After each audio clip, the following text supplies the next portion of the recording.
Y'all are on the East Van Dan Shit Show. How was your guys' set? Yeah, pretty good. The sound in there is really good. It's Yeah. kind of weird. Yeah, they didn't really talk to me. Either they sent me something in email and I didn't read it, or or they didn't talk to me in advance about the all ages situation. But I guess they have this sort of bar area, which is like off to the side of the stage. So if you want to have a drink, you have to go stand over there, and then you can't really see the stage. So it kind of forces people to like finish their drink and then stand at the stage without a drink if they want to watch the band. It's kind of weird, but basically everyone, all the adults were in the bar, sort of looking through the side of the stage watching. It was kind of funny. But yeah, I mean, outside of that, like they were super nice to us, and great sound. Everyone was super nice. So yeah, it was a fun show. Yeah. Yeah. Were you guys recording the show? I noticed they were like setting up cameras and shit. They were trying to record it, the audio, I think, but I think someone forgot to press go on the audio. Oh fuck. So something maybe got recorded, but I'm not sure exactly. Yeah. So besides all those things, it was a good show. Yeah, it was. Yeah. I think there was something else happening at Crace too. So we kind of, the crowd kind of dwindled near the end. I think people were trying to get over to Crace to see some other bands, but Oh yeah. Yeah. Yeah, someone was telling me about that place. There's like it's like an after hours like kind of like punk club or something like that. Yeah, it's like a house basically, and they have a venue in the basement. Andrew, the guitar player in my band, Andrew and I, after we loaded our gear out, we went over to check it out and meet some of the people, and it seems like a pretty cool spot. Yeah, I'd like to play there if I come back to Nanaimo. I think we have some friends in a band here called Slash Need, and they played Christ a few weeks ago, I think, and on a Sunday, and they said it was a real barn burner. Like everyone came out, so I'd like to. Yeah, I'd be stoked to play Christ again if I come back to Nanaimo. Do you live in Nanaimo now? No. Yeah, I'm born and raised here. I lived in Vancouver for about 8 years. Okay. Yeah. Yeah. I wanted to comment on your band because I didn't get a chance to. Sure. No, I fucking I love your guys' sound. It's like a cross. I was thinking about this last week. It's kind of like a cross between The Cure and what's that band? Depeche Mode. Yeah, we heard that from a few people. But yeah, thanks. I mean, those are both obviously big influences for us. And your Yeah, guys' we're all. cover of what's that? You guys do a sweet cover of that Bruce Coburn song, "Lovers in a Dangerous Time." Yeah, we'd been playing that for years. We started. I started the band with another guitar player in Vancouver about 2008, and we had been playing that cover on and off since that time. And a few of our friends in Vancouver recommended that we record it, and so we decided to do that for the newest compilation record, and yeah, it worked out pretty well. Yeah, awesome. Pretty happy with how it sounds. So where are you at right now? I moved to Toronto in 2020 for a few reasons, mainly for work and some family reasons. I'm from here originally. I grew up just outside of Toronto. Okay. And I lived in Vancouver. I moved to Vancouver in about 2007, and that's where I met Pete, the original lead guitar player. And we had another kind of Britpop band that was a bit short lived, and then that evolved into Girlfriends and Boyfriends. But originally I'm from outside of Toronto, and so I moved back to Toronto in 2020 for a new job. Yeah. Okay. But I managed to I had some, many connections with a few different musicians I'd met over the years, and I kind of rebuilt the band essentially in Toronto with new players. But some of these people I had known a long time from the Vancouver scene. Yeah, so pretty much, so Adam, the drummer, he played in a band called the Lidvico Treatment in Vancouver, and I knew him for a long time from the Vancouver scene. CC, our new synth player, she played in a band called Vancouver, and they were on Mint Records, I think, in Sounds like a Vancouver. dating app. Yeah, totally. Um, yes, so I kind of knew of CC from that scene in Vancouver as well. Cole Cole played in a few bands in Vancouver, and I had met him again through the Vancouver music scene. But he had at some point moved back to Toronto as well. And then Andrew I met in Toronto, our new guitar player. But yeah, I basically sort of revitalized the band after moving here. But it took a few years to kind of find the right people and whatnot. Yeah.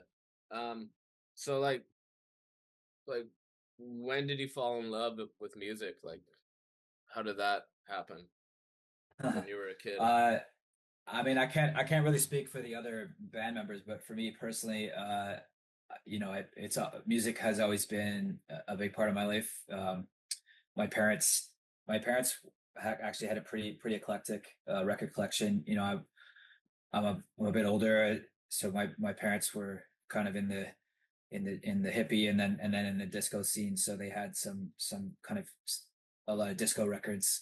So my dad was kind of more into like Neil Diamond, that kind of thing. But he had respect. My dad was actually had pretty good taste and respect for a lot of different types of music, and he had some pretty cool records. Um, when I was young, very young, my dad kind of made me stop doing my homework for a minute and made me watch the Woodstock original Woodstock movie with him. Oh, nice. Yeah. He my dad when my dad was in his 20s, um, he had some friends basically say, we're going to drive down. My dad grew up around Toronto as well, and he had some friends that basically say, we're gonna drive down to New York to go to this concert. You want to come? And he said something like, "No, I got to work or whatever." So my dad missed Woodstock, but he knew what it was, and he knew about music through that, and showed me some of that when I was quite young, and that had a big impression on me. And so since then, I've always been into music. I picked up guitar when I was probably about 11 or 12. My dad had a beat up old guitar at home, and I started sort of teaching myself on it basically. Oh, sweet. So yeah, I was just actually just about to ask you. So you identify as a bass player. Yeah, I started. I had maybe some piano lessons, a few piano lessons when I was little, and I didn't. My parents, I didn't get along with the teacher so well, and my parents thought it was just not good for me to take piano lessons anymore. I wish I'd stayed in it, honestly, but Me too, but man. yeah. Sorry for cutting you off, but like No, no, no. I've said this so many times. Like if I could fucking go back in time, I would have learned like the piano because I didn't know how because like I record music and like I've noticed like almost like every track has like piano on it, and I was just like, man, if I could just go back in time, I would have did that as well. I mean, Yeah, it's a I wouldn't super. have picked guitar over, or I mean, piano over guitar, but I would have, learned both, I guess. Yeah, it's a super versatile instrument, and it's really good for learning music as well, because you kind of learn how bass and treble parts work together on a range. But yeah, I started playing guitar maybe basically after I quit piano. Again, like I picked up my dad's old beat up old guitar from the '60s that he had lying around, and restrung it, and started learning songs. I would bring it to school, and this would maybe be around, when I was in maybe grade 6, grade 7. I started bringing my guitar to school, and there were a few other kids that played guitar at school, and it was kind of like you just sat there and hoped that they would invite you into the circle to show you some parts. But we just had paper tabs back then, photocopied tabs, Yeah. guitar tabs. It wasn't really internet. Kind of just started when I was in maybe grade 8 or grade 9, so we didn't have much. We just had whoever's older brother or whatever had a photocopy of some tabs or something. That's how we kind of learned songs. Um, yeah, so but then I started getting more interested in bass a bit later. Yeah, when I was in my 20s, I just kind of gravitated towards the the power of the bass as the rhythm instrument, in a band, and the sort of there was some cool things happening in music. Death from Above, from Toronto, they were doing some kind of original, huge kind of bass sounds in their music, and Yeah, for sure. that inspired me a bit when I was in my 20s to pick up bass again, and I kind of I got into Motorhead as well, and other kind of more bass forward rock music around that time. So um, I think I just gravitate a bit more now to bass. I just find it a more fun instrument to play. Yeah. Cool. So like how did the like so when did you guys form? Yeah, I met the original guitar player in when I moved to Vancouver in 2007, around then, 2007 or 2008, and we started going to shows together and meeting some other people. And I actually had answered. Now that I'm thinking about this, I had answered when I first moved to Vancouver. I had answered a Craigslist ad, bassist wanted ad, and because I didn't really know anybody in Vancouver at that time, so I answered a Craigslist ad and joined his band, which was sort of a Britpop kind of band. Um, and then that band kind of evolved around 2008 into Girlfriends and Boyfriends, the first permutation of Girlfriends and Boyfriends. So yeah, I would say 2008 is when we started calling ourselves Girlfriends and Boyfriends and playing as that band. Nice. So where did you guys record your first album? Uh, we recorded basically a self-recorded something in between an album and a demo So at are a, you at a, so are at, so are you like good into sorry for cutting you off, but are no worries. you are you into like production? Um,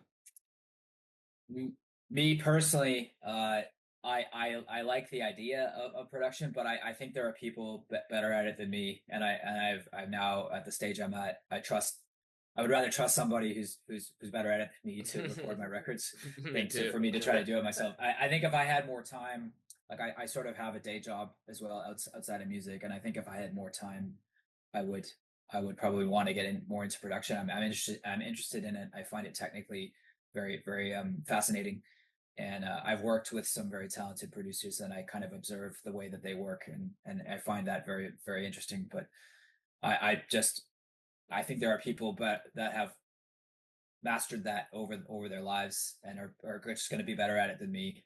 So I prefer to write the songs and then have someone else make them sound really good, Yeah. if you know what I mean. But yeah, our first album was self recorded. Me and Pete, the original guitar player, we recorded it in a basement studio in Burnaby that we were renting called the Garage. I don't even know if it's still there. It's closer to SFU. Mm. Um, and we had some lousy uh, 8 or 16 track interface to a computer that kept crashing, Oh. and we didn't know what we were doing. We just mic'd stuff up and checked if it was clipping, and then we're like, okay, I guess it's good enough. And that some of those songs on that original CD demo have actually been remixed and remastered for the most recent compilation record we put out called Lost in the Noise. So that compilation has 2 new songs, which includes Lovers in a Dangerous Time, but then it has 6 older tracks that have been remixed and remastered, and two of those are from that original kind of self-recorded session. Nice. Um, so let's talk about some like touring experiences. Like name some like memorable shows you've done with like other bands. Sure, yeah. On this, okay, girlfriends and boyfriends toured the U.S. Around, I want to say, basically just California around 2014, and we played with a band called Vows, in Glendale, who are now pretty big. Mm. Um, on this most recent tour, we played with we toured Canada mostly with our Danish friends in the Foreign Resort. The Nanaimo show actually was not with Foreign Resort. They we had to end our tour in Nanaimo because for a few reasons, but mainly because our lead guitar player had a wedding to go to the next day in Nanaimo, so we couldn't go the same direction as a Foreign Resort. But yeah, the Foreign Resort are sort of, they started around the same time as us. They're about the same age as us roughly, and they're very similar tastes and personalities as us. So we got along really well with them, and they're great guys, and they were super fun to tour with. Very funny guys. Um, we played with we've played a few shows on this tour and also in the past with Halt, our friends Halt from Vancouver. They're uh, like a like a death rock, um, goth goth punk kind of, Susie and the Banshees a bit influenced band, and they're awesome. They look great. They're they sound great on stage, and they're also really fun, really nice people, fun to tour with. Yeah. So Awesome. I would say on this most recent tour that those are two highlights. Yeah, playing with Foreign Resorts and Halt. They're good friends of ours and great bands. Nice. Um, cool. Do you guys got like any like goals, like future plans with like the band? Yeah, we've put out this compilation last year that had these two new songs, and then some old material that's been revitalized and remixed and remastered, and that kind of put a capstone on the past permutations of girlfriends and boyfriends over the years. And now we've got this Toronto group, and I'd like to make a new record with these new people I've got in Toronto. And not to spoil it too much, but we want to move a bit away from, not necessarily completely abandon post punk or new wave, but kind of move a bit more towards something influenced by Manchester, or like something like the Train Spotting soundtrack. Oh, If sweet. that, yeah, so we want to have a bit of some more dance elements, and incorporate a bit more of the '90s alternative sounds into the next record. Oh, So nice. yeah, Nice. hoping to evolve the sound a bit. Yeah. Yeah. No, it's always good to experiment. I mean, like you were talking about, like kind of basically like growing up on your parents' music, right? Yeah. I was kind of the same way. However, over time, I stopped liking my dad's favorite band, AC/DC, because every fucking song sounds the same. And I don't know, I just think it's mature and really cool for bands to, sometimes change up their sound a little bit, try something else. Yeah, for sure. Um, I mean, that may have not worked for Bad Religion back in the 80s, but, you know, Yeah, there's been a few missteps from some bands for sure. All of us in Girlfriends and Boyfriends are big Metallica fans, and we're all kind of aligned on where things went south with Metallica, but still love Metallica. So. yeah, for sure. Um, cool. So you where's like so you guys are like done the tour now? Yeah, finished back at home. Yeah. Oh, nice. Do you know when you guys are gonna start again? We got a show in September with an awesome kind of goth band from New York called Lathe of Heaven. Life of That's gonna I'm gonna Lathe write of this Heaven. down. Yeah, you should check them out. They're rad. Life of Uh, Heaven. lathe, a lathe is like a machine that you turn metal or wood on. Okay, yeah. Lathe of Heaven. And Yeah. they're from New York. New York. Yeah, yeah. They're on Sacred Bones label, Oh, and sweet. yeah, they sound kind of like some cross between Musta Parati, which are like a Finnish death rock band, and they have some kind of new wave and synthesizers sounds in there as well, some kind of 80s pop. So they're kind of in between death rock and 80s pop, but they're rad. We're playing with Nice. them on September 20th at Collective Arts in Toronto. Sweet. Yeah, I'll have to check them out. Yeah, I'm always on the scope for like, you know, new bands or, just bands I haven't, heard of. Yeah. Yeah. Personally, I've got another band called Schedule One, and we're in the process of making a new record. So I've now that this Girlfriends and Boyfriends tour is wrapped, I've probably got to shift gears a bit to focus on Schedule One for the next record. But um, if you enjoy the Girlfriends and Boyfriends records, you might dig Schedule One as well. Yeah. I'm writing you guys down right now.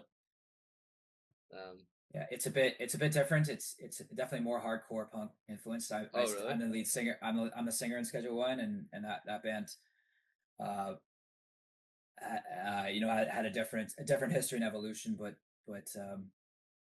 it's I'm quite excited about it, and I'm looking forward to making another record with them as well. Nice. So when did so you started Schedule One?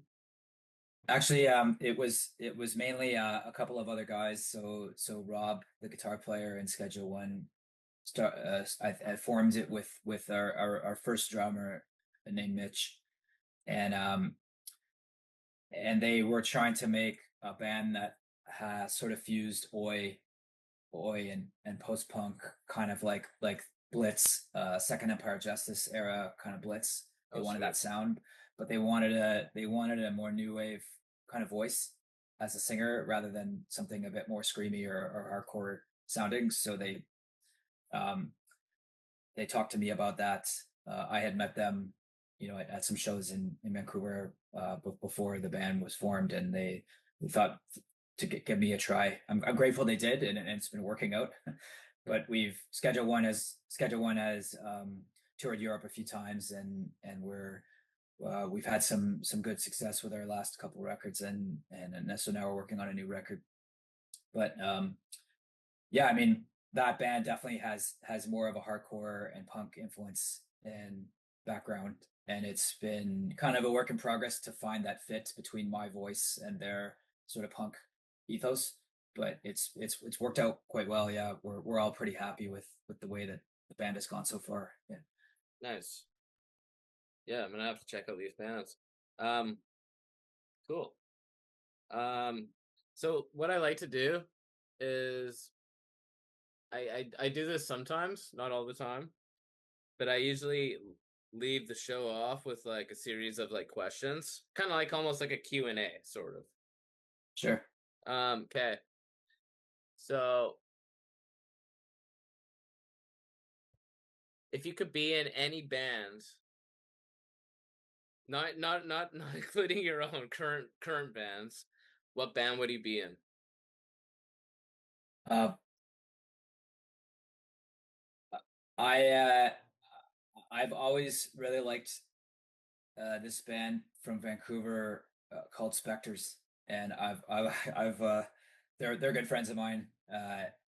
But I've always really wanted to play bass in Spectres, but maybe because of the way those bands evolved, I just never really got the opportunity. But I'm big fans, and I would have loved to play in Spectres. Yeah. Nice. Okay. Shout out to Spectres. Yeah. Hire Grant. What are you doing? Yeah.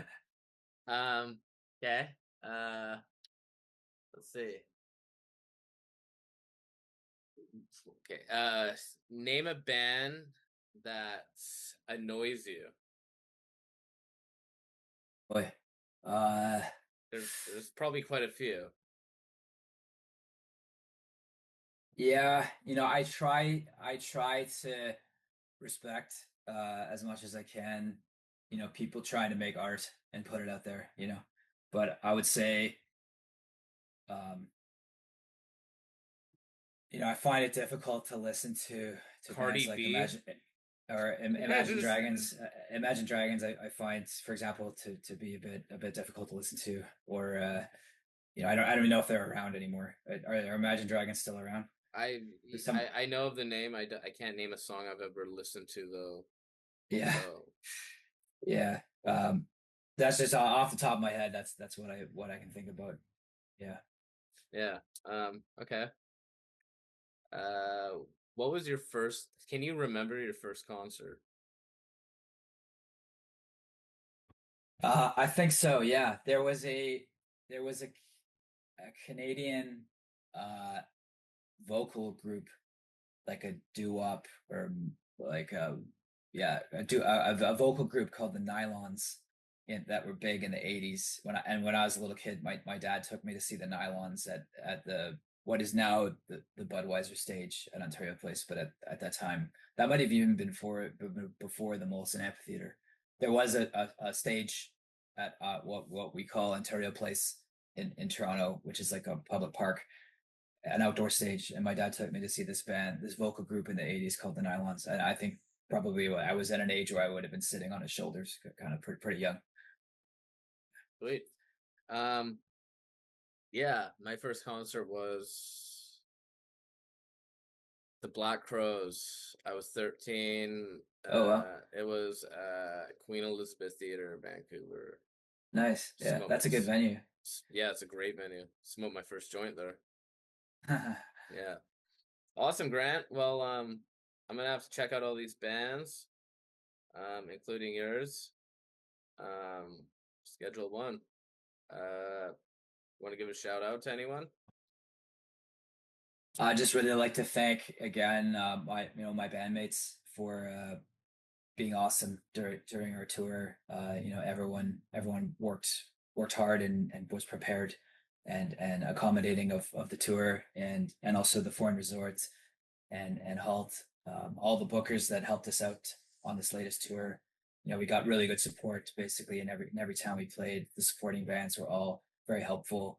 You know, helped us out with some gear and some promotion and whatnot. So I just want to thank everybody that helped us on our last tour, and anyone that bought a record or bought a ticket, came out to see us. This is why we do it. We love music and playing, and we're grateful that people are digging it. Awesome. Cool, man. Well, thanks for doing the show. And yeah, I'll have to check out your band schedule one. Yeah, thank you. Awesome, man. Well, you have a good Okay, day. take care, Dan. Thank you. Peace.